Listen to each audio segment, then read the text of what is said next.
ما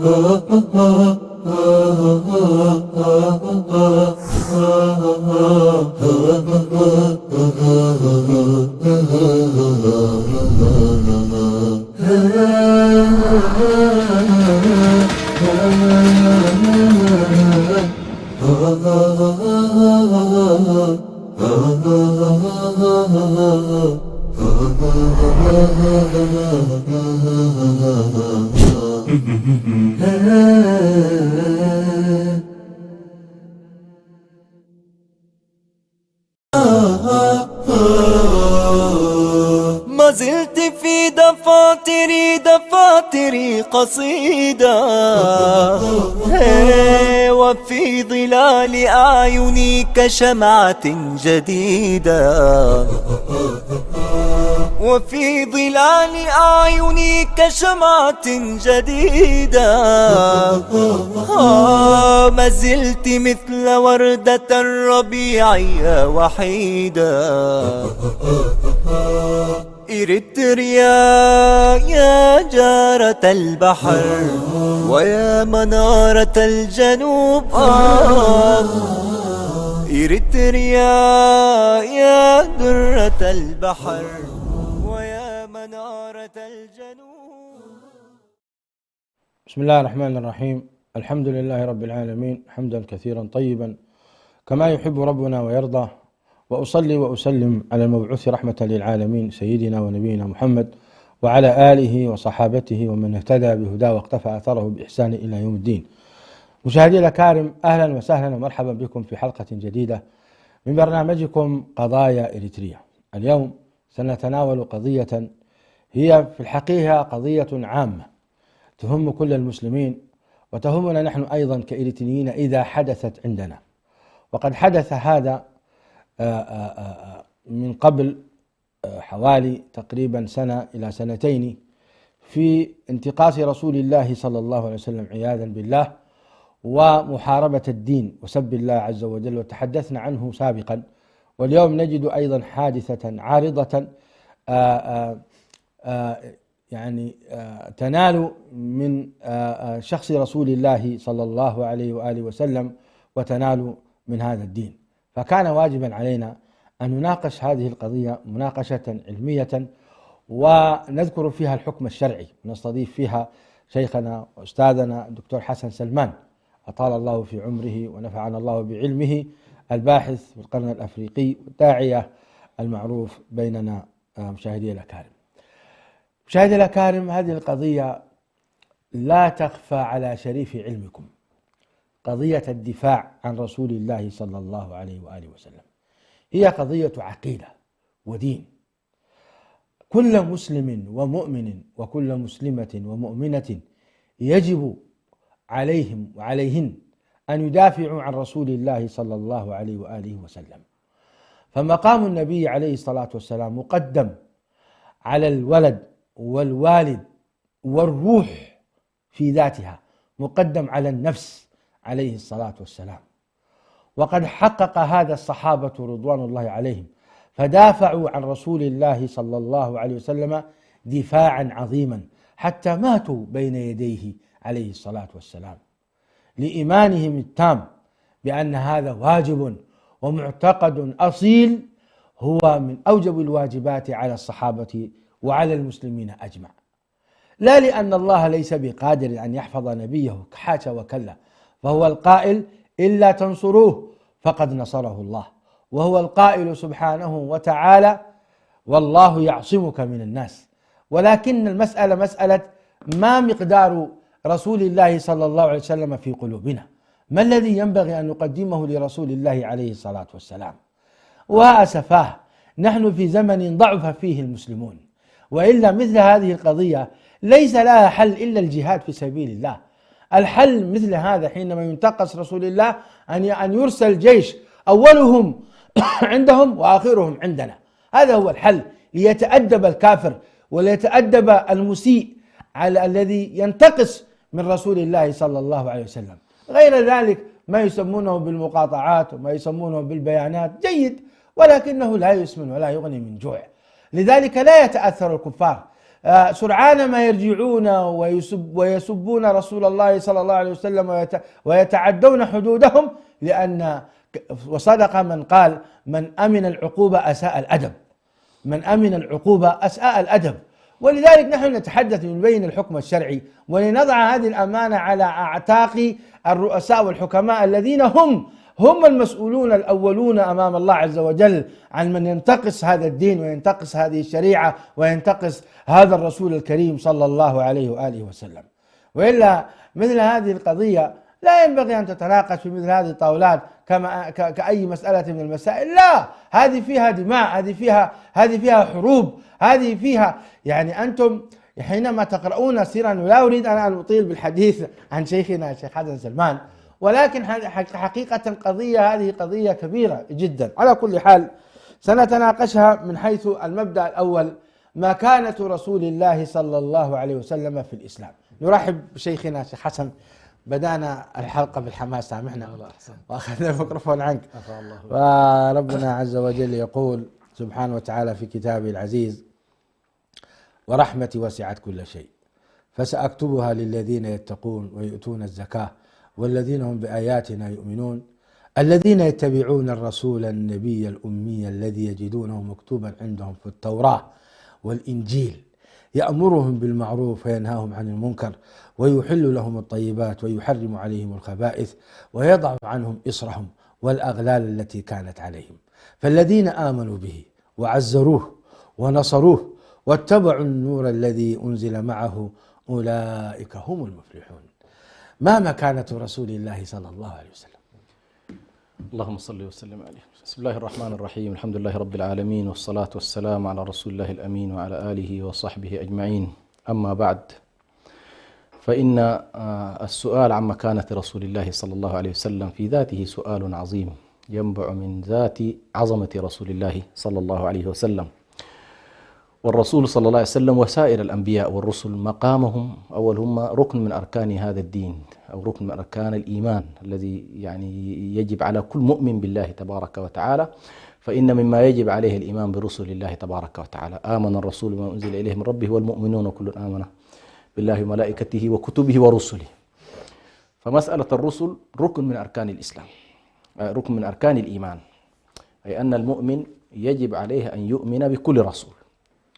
الأمر الثاني: يجب عليه كذلك أن يحبه بحب الله له، فمحبة الرسول صلى الله عليه وسلم ومحبة سائر أنبياء الله تبارك وتعالى أيضا من أوجب الواجبات. ويلزم من محبة رسول الله صلى الله عليه وسلم أيضا اتباعه، فاتباع رسول الله صلى الله عليه وسلم ينبع كذلك من محبته. فمقام النبي صلى الله عليه وسلم تحديدا هو أعظم مقام عند الله تبارك وتعالى، ويكفي أنه قرن في الشهادة للدخول بالإسلام قرن اسم رسول الله صلى الله عليه وسلم باسمه جل جلاله: أشهد أن لا إله إلا الله وأشهد أن محمد رسول الله. فهذا هو المدخل الأساسي لدين الله تبارك وتعالى. وبالتالي لا مجال لأن تلج إلى رحمة الله وإلى دخول في دين الله إلا ببوابة رسل الله، وأعظمهم النبي صلى الله عليه وآله وسلم. فنحن في زماننا هذا بعد مبعث النبي صلى الله عليه وسلم الطريق إلى الله يمر عبر رسول الله صلى الله عليه وسلم.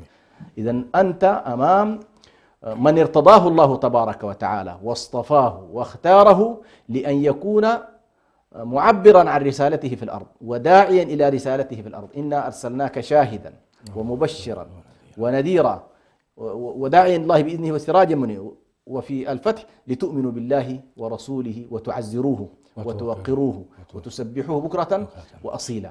فمقام النبي صلى الله عليه وسلم هو مقام الإيمان ومقام الإسلام ومقام الإحسان. يعني أنت تتدرج في محبتك لرسول الله صلى الله عليه وسلم في هذه المقامات كلها. وأمر الله تبارك وتعالى بيانا لمقام النبي صلى الله عليه وسلم بالصلاة عليه كلما استطعنا إلى ذلك سبيلا، تحت قوله: إن الله وملائكته يصلون على النبي يا أيها الذين آمنوا صلوا عليه وسلموا تسليما. وجعل الله تبارك وتعالى هو أول من يفتتح به جنته يوم القيامة. فعلى كل مقام النبي صلى الله عليه وسلم مقام عظيم، وهو كما ذكرت لا نجاة إلا بطريقه ولا سبيل إلى الله إلا عن طريق رسول الله صلى الله عليه وآله وسلم. أحسن الله إليكم شيخنا وجزاكم الله خيرا ونفعنا بعلمكم. ما حكم سب رسول الله صلى الله عليه وسلم أو انتقاصه؟ وهل هذا ممكن يتصور أن يكون من مؤمن؟ أحسنت. مسألة سب النبي صلى الله عليه وسلم عدها العلماء على كل من أكبر وأعظم الظلم. أولا هي ظلم وهي كفر. كفر لمن كان أصلا يؤمن برسول الله ويقع منه ذلك. كفر وردة. كفر وردة وخروج من ملة الإسلام والعياذ بالله. أي.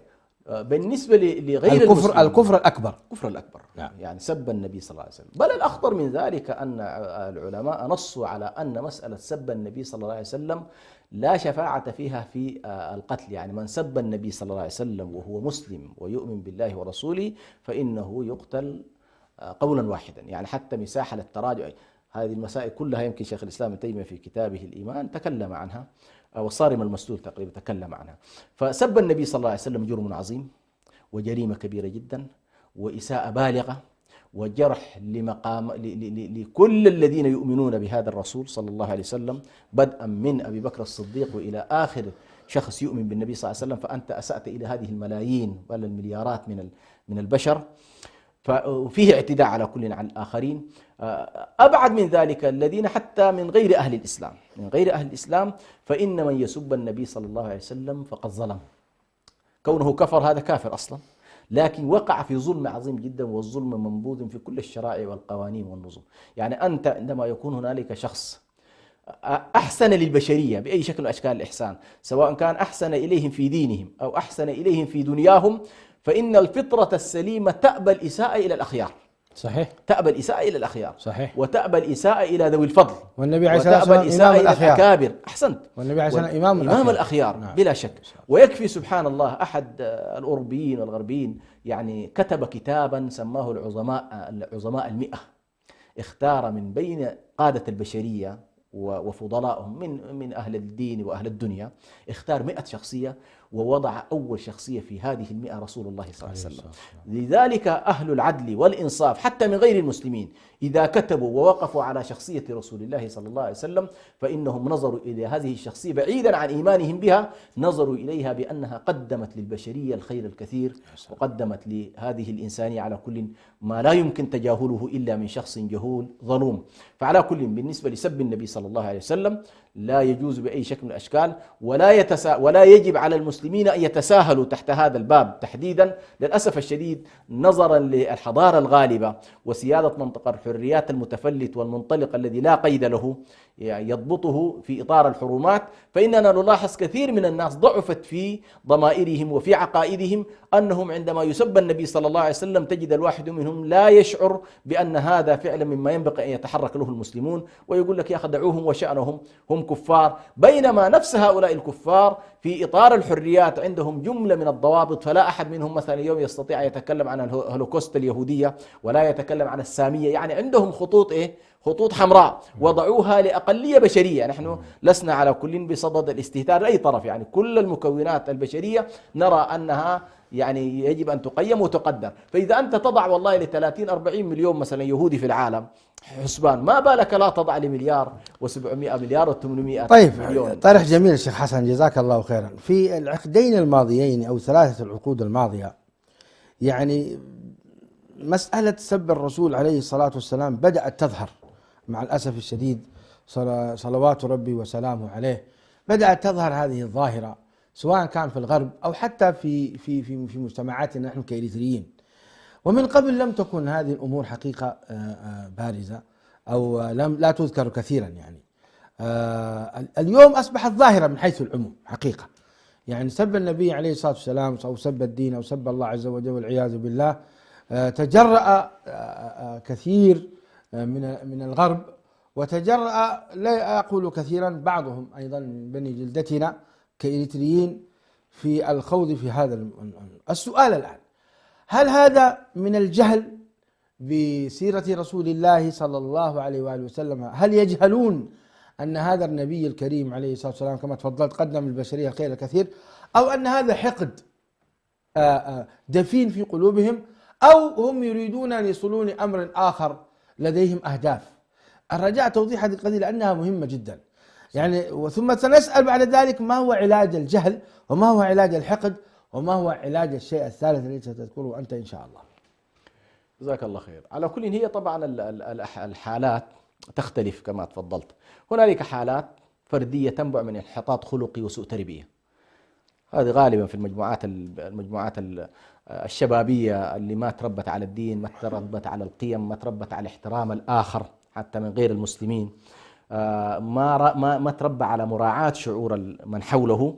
تجد هذا طبعا السب عنده أمرا عاديا، فيعود ذلك إلى جهله وإلى سوء تربيته. هذا نمط على كل من الأنماط.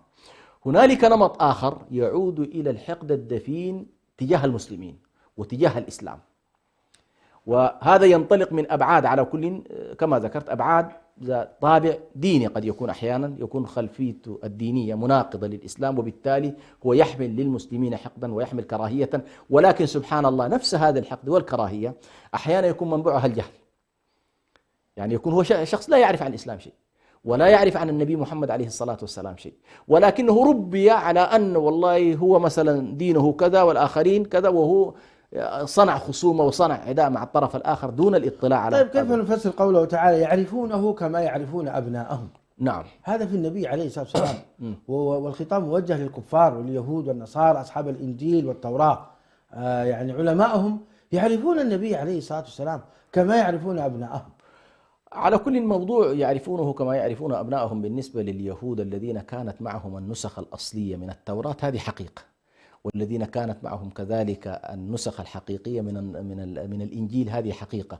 فبالنسبة للإنجيل غير المحرف والتوراة غير المحرفة، هم كانوا يعرفون النبي صلى الله عليه وسلم، وكان مذكور باسمه أحمد كما ذكر في سورة الصف، فهؤلاء أشار إليهم القرآن الكريم. لكن دعني أقول بأن الذين الآن انحرفت تماما فيهم الكتب وبدلت ونسخ، يعني حصل فيها تشويه متعمد، هؤلاء حاليا تحديدا إلا إذا كان يعني عارف وقرأ عن الإسلام وقرأ عن الدلالات النبوية وقرأ عن الأحكام، فتبين له بعد ذلك أن والله هذا الدين ليس دينا دينا كما يشاع عنه، إنما هو رسالة الله تبارك، ومع ذلك هو يقفز عليه، تنطبق عليه. لكن أنا أعتقد هنالك قطاعات حاليا واسعة مضللة من خلال رجالات الدين، مضللة من خلال الكنائس، مضللة من خلال الحكومات.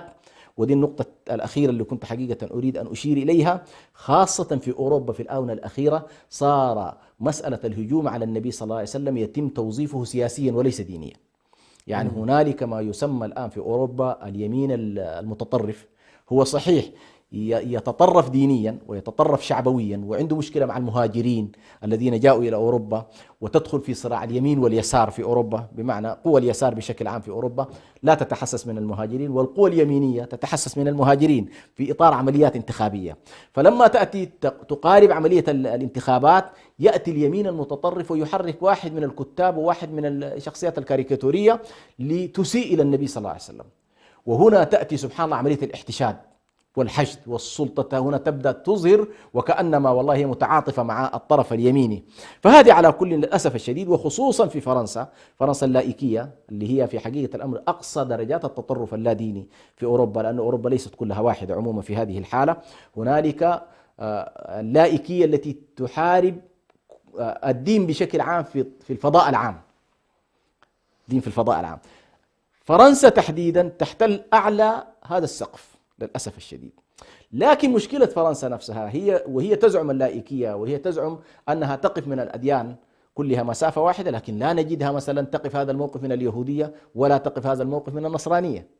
وبالتالي هنا الحديث عن قضية أنه والله نحن ننطلق من منطلقات علمانية، منطلقات لائكية كما يقولون، يعني لا دينية، ولا نحاول أن نتدخل في حريات الكاتب ولا في حريات الفنان ولا في حريات أصحاب الجرائد، هذه كلها كلام ليس صحيحا. وبالتالي تقف خلف هذه التحركات والإساءات خلال العقدين الماضيين تحديدا تقف منظمات وتقف مؤسسات وتقف أحزاب. للأسف الشديد لاحظنا ذلك من خلال تصريحات بعض المسؤولين الغربيين، وخاصة في بعض الكتب التي أصدرها رجالات في الغرب بعد سقوط الاتحاد السوفيتي، تكلموا عن أهمية أن يكون هنالك عدوا للغرب، لأن عندهم مشكلة. الغرب يرون بأنه إذا ما أوجدوا عدو خارجي وسلطت على هذا العدو الخارجي الأضواء وسلطت عليه الكاميرات كما يقال، وحشدوا قواهم الشعبية الداخلية نحو هذا العدو الخارجي، فإنهم يخشون من الصراعات الداخلية. فدائما في السابق كان مقابل الاتحاد السوفيتي، في الفترة اللي كانت معركتهم مع الاتحاد السوفيتي ومع الشيوعية ومع الإلحاد احتشدوا مع المسلمين، ما كان عندهم مشكلة، بالعكس تواصلوا مع الحكومات المسلمة وقالوا لهم نحن وأنتم جميعا نكون ضد إيه؟ ضد حالة الإلحاد الموجودة في الاتحاد السوفيتي، وتحركوا مع المسلمين ودخلت الناس حتى إلى معارك أفغانستان تحت هذه المبررات. لما سقط الاتحاد السوفيتي مباشرة قالوا والله أمامنا نحن الآن العدو الأخضر، انتهينا من العدو الأحمر، بقي الآن العدو إيه؟ العدو الأخضر اللي هو الإسلام. وخاصة كيتشنر تكلم عن هذا الموضوع في كتابه نصر بلا حرب، وقال بأن العدو الآن هو إيه؟ هو الإسلام. فهم على كل كمنظومة غربية يرون بأن الإسلام مهدد بالنسبة لهم في نسقه، مهدد في تصوراته، مهدد في تشريعاته للنسق الغربي الليبرالي الذي على كل ساد في فترة العقدين أو الثلاثة عقود الماضية. وبالتالي لا نتصور بأن ما يجري في الغرب الآن من محاولات الحرب على الإسلام، محاولات التشويه لصورة النبي صلى الله عليه وسلم، الإساءة إلى رسول الله صلى الله عليه وسلم، كل ذلك في تقديري ليس عبثا ولا هي حالة فرد أو فردين عبارة عن مزاج كده، والله الواحد يريد يكتب كاريكاتير فيكتبها، إنما هو مقنن، إنما هو مقنن ومرتب وتسعى له أجهزة إعلامية وترعاه أجهزة سياسية وتحميه مؤسسات تشريعية. هذا للأسف الشديد اللي نراه الآن. طيب من جهة القانون شيخ حسن، ما حكم سب الرسول عليه الصلاة والسلام عند مجلس الأمم المتحدة؟ ماذا يرون؟ للأسف الشديد حتى هذه اللحظة، وهذه طبعا من العيوب الكبيرة جدا على أمة الإسلام، أنها ما استطاعت أن تمرر قانون في الأمم المتحدة إلى يومنا هذا يجرم الهجوم على الأديان، ليس الإسلام فقط، إنه والله قضية الإساءة إلى أهل الأديان والإساءة إلى الذات الإلهية والإساءة إلى الرسل، هذه يفترض أصلا قضية يصدر بها قانون وتجرم من خلال، زي ما أنت والله استطعت أن تعمم فكرة السامية واستطعت أن تعمم فكرة الهولوكوست، وإنه والله من يتكلم فيها عليه عقوبة. ببساطة شديدة جدا عندك 2 مليار أو ما يقارب 2 مليار مسلم، الإساءة إليهم جريمة وجرح مشاعرهم جريمة. وسبحان الله من الغرائب جدا أني اطلعت قبل يومين على تقرير اللي هو الرئيس الروسي فلاديمير بوتين يقول بأنه ما الذي يجنيه الناس من الهجوم على رسول الله صلى الله عليه وسلم، فهو يرى أنه والله لماذا أنت تجرح الآخر، وهل الحرية هي هكذا؟ يعني أن تباشر أنت حريتك، هل يلزم أنك والله لا تراعي مشاعر الآخرين الذين تجرحهم بكلامك وتجرحهم بالكاريكاتور الذي ترسمه؟ فهذه على كل وبالتالي الأمم المتحدة لم يتخذ أي قرار في هذا المجال، لم يتخذ، بل أبعد من ذلك، أبعد من ذلك للأسف الشديد. الكثير من الدول الإسلامية في قوانينها للأسف لا تجرم هذا النوع من الأفعال، هذه جريمة أكبر.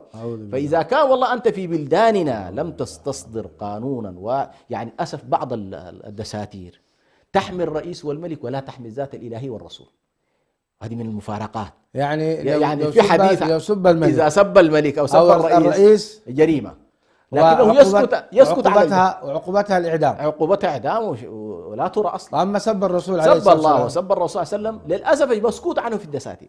فهذه طبعا ما في أسوأ من، وبالتالي كيف نحن نريد أن نطالب العالم بتجريم هذه المسألة ونحن في أنفسنا لم نقم بها؟ فنحن في تقديري أولا مطالبين بأن نعظم رسول الله في ذواتنا وفي نظمنا وفي دساتيرنا وفي دولنا، ثم تتقدم المنظومة الإسلامية أو الدول الإسلامية من خلال منظمة المؤتمر الإسلامي أو التعاون الإسلامي تتقدم بمشروع حتى يوقف هذا. لماذا؟ كما تفضلت، هذا النوع من الخطاب يجرنا إلى ما يسمى بصراع الحضارات شئنا أم أبينا. فأنت عندما تستفز 1.5 مليار 1.6 مليار 800 مليون شخص تسيء إليهم ثم لا تريد منهم أن يتحرك، يعني ما الذي حصل؟ سبحان الله، رأينا في فرنسا كيف أن الأستاذ عندما أساء، ونحن هنا طبعا في قناة سلام لا نبرر أي شكل من أشكال طبعا القتل أو خارج القانون، لكن أريد أن أقول كحالة ندرسها، كحالة ندرس. طفل تربى في فرنسا وولد في فرنسا ولم يعرف العالم الإسلامي ولا رآه، لكن يجري حب رسول الله في دمه، الله أكبر، يجري في دمه ويسري في شرايينه. لما رأى أستاذ يسيء إلى النبي صلى الله عليه وسلم قتله. لماذا؟ لأن يعني هذا الحب الذي في دواخل المسلمين لا يسمح له. يعني في عهد النبي صلى الله عليه وسلم وهذا السويدي رجل سمع زوجته تسب النبي صلى الله عليه وسلم في عهد الصحابة، ما رجع، قتلها فورا، بقر بطنها. فهو أصلا في مثل هذه القضايا هي ردة الفعل ردة إيمانية وليست قانونية وتشريعية. أنت لا تستطيع أن تسيء إلى أعظم مقدس عندي ثم تقول لي والله يا أخي أضبط نفسك، هذا كلام فاضي. وبالتالي حقيقة هذه المسائل أيضا الذي سب النبي صلى الله عليه وسلم في السويد رأينا على كل كيف أن الله سبحانه وتعالى الذي يقول إنا كفيناك المستهزئين، إنا كفيناك كيف رأينا العاقبة، كيف كانت عاقبة. طيب شيخ حسن، الآن الحكومات الإسلامية تعد الجيوش وتدعمها وتدرب، بل وتجرم من لم يأخذ دورته من الجيش. هذه الجيوش ما هي فائدتها؟ يعني لماذا طرحت هذه الجيوش؟ من أجل الحفاظ على كيان الدولة، من أجل الحفاظ على وحدتها وسيادتها، حتى تكون دولة إسلامية قائمة موجودة إلى آخره. طيب، ما دور وموقف هذه الجيوش الإسلامية في مقام رسول الله صلى الله عليه وسلم؟ ألا يستحق من هذه الجيوش أن تدافع عن رسولها عليه الصلاة والسلام؟ ما تقول بذلك شيخ حسن؟ هو الصحيح طبعا أن الجيوش المسلمة والشعوب المسلمة حكمهم عند الله واحد جميعا، أن يدافع عن رسول الله صلى الله عليه وسلم كل بما يملك. فالمدني يدافع بلسانه، والعسكري يدافع مثلا بسلاحه، هذا الأصل. بنية الجيوش في السابق كانت هي بنية هكذا، إنه والله الدولة التي تؤسس في الإسلام أساسا هي دولة هداية، وأعظم هادي في هذه الدولة هو رسول الله صلى الله عليه وسلم عليه الصلاة والسلام. وبالتالي حماية مشروع الهداية من خلال حماية الهادي نفسه، هكذا كانت الصورة. للأسف الشديد نشأت الآن ما يسمى بالعقيدة العسكرية والعقيدة القتالية الجديدة، وهو أنك تنحي الرموز الدينية وتنحي الأديان في العقائد العسكرية. هذه الإشكالية. فتجد أن الجيوش الآن لا يهمها رسول الله ولا يهمها الله ولا الإسلام كعقيدة، لم تعبأ في هذا الموضوع، بالعكس قد يهمها السلطة، قد يهمها الرئيس، قد يهمها مؤسسات الدولة، ما يعرف بالوطن كوطن يهمها هذا الموضوع. لكن قد لا تجدها عندها الشعور بأن والله أنا من مهمتي هذا السلاح الذي أحمله يجب أن أدافع به عن مقدسات الأمة، عن دين الأمة، عن هوية الأمة. هذه العقيدة القتالية والعقيدة العسكرية في جيوشنا للأسف الشديد مسحوبة منها تحت حجة إنه والله يا أخي الدين لله والوطن للجميع، أنت لا تحاول أن تدخل قضية الأديان في المؤسسات الرسمية في الدولة، وهكذا. هذه للأسف كثير من مؤسساتنا العسكرية من هذا النوع يعني. الله المستعان. لو عدنا إلى التاريخ شيخ حسن، نعم، ونظرنا كيف أسست الدولة الإسلامية بقائدها العظيم رسول الله صلى الله عليه وآله وسلم، نجد أن الصحابة الكرام في مواقفهم المتعددة، ولعلك تذكرنا بها إن شاء الله شيخنا الشيخ حسن، لكن نجد مثلا أبو دجانة يدافع عن رسول الله صلى الله عليه وسلم في غزوة أحد، وكذلك أم نسيبة تدافع أيضا عن شخص رسول الله وترفع السلاح مضطرة، لأن هذا القائد إن مات معه خير كثير. وكذلك يدافع عن رسول الله صلى الله عليه وسلم طلحة وأبو عبيدة عامر بن الجراح وغيرهم أيضا كثير، حتى مات 9 بين يدي رسول الله صلى الله عليه وسلم، كلهم يدافع عن النبي عليه الصلاة والسلام. وهذا كان في معركة حربية بين رسول الله صلى الله عليه وسلم أو بين الجيش الإسلامي والجيش الكفر، والمقصود منه القضاء على الدولة الإسلامية. هؤلاء الجيش الآن يعني الذين قاموا بالدفاع عن رسول الله صلى الله عليه وسلم، أليس لهم رسالة إلى جميع جيوش الإسلام العالمية؟ ما تقول بذلك شيخ حسن؟ على كل الكتاب هكذا يؤسس: لقد كان لكم في رسول الله أسوة حسنة، وكذلك لنا أسوة في السابقين الأولين من المهاجرين والأنصار الذين قاموا بكل هذه البطولات. وخاصة كما تفضلت سبحان الله، المطلع على سيرة رسول الله صلى الله عليه وسلم يجد يعني مواقف عظيمة جدا، وخاصة للأنصار. طبعا الأنصار في السيرة كانوا يرون بعد بيعة رسول الله صلى الله عليه وسلم بأن مهمة الحماية عليهم، لما تقرأ من غزوة بدر الذين يحيطون بالرسول كحماية شخصية الأنصار، الله، يعني بعد أن يستشهد الأنصار تتدخل سبحان الله المجموعات الأخرى. حتى في واحدة من المعارك ولعلها أحد، لما رأى النبي صلى الله عليه وسلم كل من حوله قد استشهدوا وهم من الأنصار، شعر شعورا حتى قال لبعض المهاجرين يعني كأنما لم ننصفهم، يعني مات من الأنصار الكثير، يعني إشارة إلى هذا المعنى. لكن هذا البعد الإيماني سبحان الله عند الأنصار كانوا يرون بأن قضية حماية شخصه بعد خروجه من مكة إلى المدينة هي عليهم، الدم الدم، الهدم الهدم، بأن رسول الله لن يتم الوصول إليه ولن يتم قتله إلا بعد أن يموتهم، وقد أدوا ذلك من المؤمنين رجال صدقوا ما عهد الله.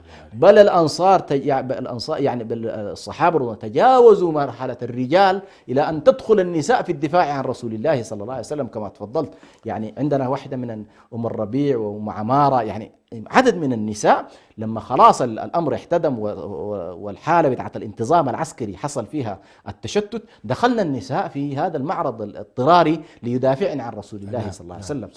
فهذا الموضوع حقيقة كما تفضلت، يعني أنا لما أقرأ هذه المشاهد وأنا شخص مسلم وأتيحت لي أن أكون عسكريا في بلاد الإسلام، يعني يفترض أعظم حالة يقتدي بها هي هذه الحالة، وهو الدفاع عن رسول الله صلى الله عليه وسلم. أولئك دافعوا عنه حيا، وعلى المسلمين أن يدافعوا عنه أيضا بعد موته حتى قيام الساعة. تظل الدفاع والحمية والدفاع عن رسول الله صلى الله عليه وسلم أمرا شرعيا واجبا إلى قيام الساعة، لا يمكن أن يسقط. وهذا شرف على كل يتيحه الله سبحانه وتعالى لمن شاء من أهل الإسلام في جهادهم في دعوتهم في غيرها. وبالتالي هذا الباب فعلا من أعظم الأبواب للجيوش المسلمة لو أنها أرادت فعلا صياغة العقيدة القتالية بشكل أساسي. أول شيء يفترض أن يكون في بنود الجيوش الإسلامية حماية عقيدة الأمة ودينها ورموزها. كل الأمة سبحان الله، يعني في شيء اسمه الترميز في العالم كله، في شيء اسمه الترميز. هذا الترميز أحيانا يضعوا لك صورة رئيس الدولة، يضعوا لك قطعة من القماش اسمها العلم، هذه رموز، وتموت الجيوش في سبيلها. ما بالك برسول الله صلى الله عليه وسلم؟ يعني هذا الرسول الذي لولا اللهم لولاك ما اهتدينا ولا تصدقنا ولا هذا الرسول الذي قال الله عنه وإنك لتهدي إلى صراط مستقيم. يعني أنا صراحة الواحد يعني يحتار حيرة كبيرة جدا وهو يتكلم عن رسول الله صلى الله عليه وسلم وهو يحمل هذه الرسالة، لم يكن خلف الناس ولم يكن في المواقع الآمنة وهو يدفع الآخرين إلى القتال. كل غزوات النبي صلى الله عليه وسلم كما قال كان إذا حمي الوطيس واشتد البأس فإن الشجاع منا للذي يتقي برسول الله. يعني الشجاع جدا بيكون إيه؟ خلف النبي صلى الله عليه وسلم أو معنا. فهذه على كل، هذا الرسول الذي دافع عن هذا الدين وحمل هذه الرسالة وأوصلها إلى العالمين، كل ذلك في سبيل أن تصل الهداية إليك. ونحن حقيقة من هذه المنابر يعني نناشد أول كل الذين لا يعرفون رسول الله أن يقرأوا عنه، يقرأوا عن سيرته، يقرأوا عن كتابه، يقرأوا عن دعوته، يقرأوا عن، حتى لا أقول يقرأوا عن ما كتبه المسلمون، لكن اقرأوا ما كتبه غير المسلمين عن رسول الله صلى الله عليه وسلم. ستجد أن كثير من المؤرخين الغربيين لما درسوا شخصية رسول الله صلى الله عليه وسلم تحدثوا عن عبقريته، تحدثوا عن حلمه، تحدثوا عن رحمته، تحدثوا عن عدله، تحدثوا عن زهده عليه الصلاة والسلام. بل أبعد من ذلك، فإن كل الشخصيات التي تسعى للدنيا تحرص على التوريث والتمليك. يعني أي شخص متهم يعني هو كذاب ويريد أمر الدنيا ماذا يفعل؟ يصنع الملك ثم يورثه لابنه أو ابن عمه أو ابن أخيه ويورث الأموال لخلال هذا. الرسول صلى الله عليه وسلم كلا الأمرين لم يفعل، فلا هو ورث أحدا من أقربائه ولا أيضا شريعته تسمح بأن ماله يورث. نحن معاشر الأنبياء لا نورث وما تركناه صدقة. فاطمة تطالب بميراث أبيها وأبو بكر يقول لها لا. هذه المعاني حقيقة تظهر من دلالات كثيرة جدا أن النبي صلى الله عليه وسلم لا مدخل للمطعن عليه بأي شكل من الأشكال، لا مجال للمطعن عليه بأي شكل من الأشكال عليه الصلاة والسلام. الحقيقة والله يا شيخ حسن، يعني لا أعتقد أنا أن سبب هذا رأيي أن سبب انتقاص رسول الله صلى الله عليه وسلم هو الجهل. لا أبدا. اليوم الغرب يعرف من هو رسول الله صلى الله عليه وسلم، خصوصا هؤلاء الذين يتعمدون بالرسوم الكاركتيرية السيئة وخصوصا الذين ينشرون والعياذ بالله السب عن الرسول في وسائل التواصل الاجتماعي، هؤلاء لا يجهلون من هو النبي عليه الصلاة والسلام. هؤلاء هم حاقدون كارهون لهذا الدين، لديهم أهداف سياسية كما تفضلت، وعلاج هؤلاء هو العقوبة. والحقيقة يعني الأمة الإسلامية إلا من رحم الله هي مقصرة في هذا الجانب، مقصرة في جانب تجريم من ينال من رسول الله صلى الله عليه وآله وسلم. وكما ذكرنا في بداية الحلقة، من أمن العقوبة أساء الأدب. وقديما قلت يا شيخ حسن يعني عبارة عجبتني في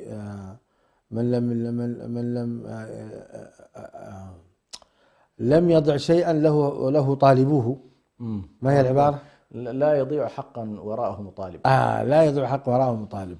نعم. فاليوم ضاع حق رسول الله صلى الله عليه وسلم، أننا لم نطالب. دون قطع حديثك شيخي، لو أننا بس في البلاد الإسلامية قلنا كل البلاد الإسلامية تنص على قانون على معاقبة كل من يسب النبي صلى الله عليه وسلم في أي بقعة من الأرض إذا دخل ديار الإسلام، بس تصور لا أحد يجرؤ عليه. والله كده يعني أنا ليش والله تظل إنه والله الغرب له الحرية في أن يفعل ما يشاء، وأنا ليس عندي الحق في أن أرد بما أشاء.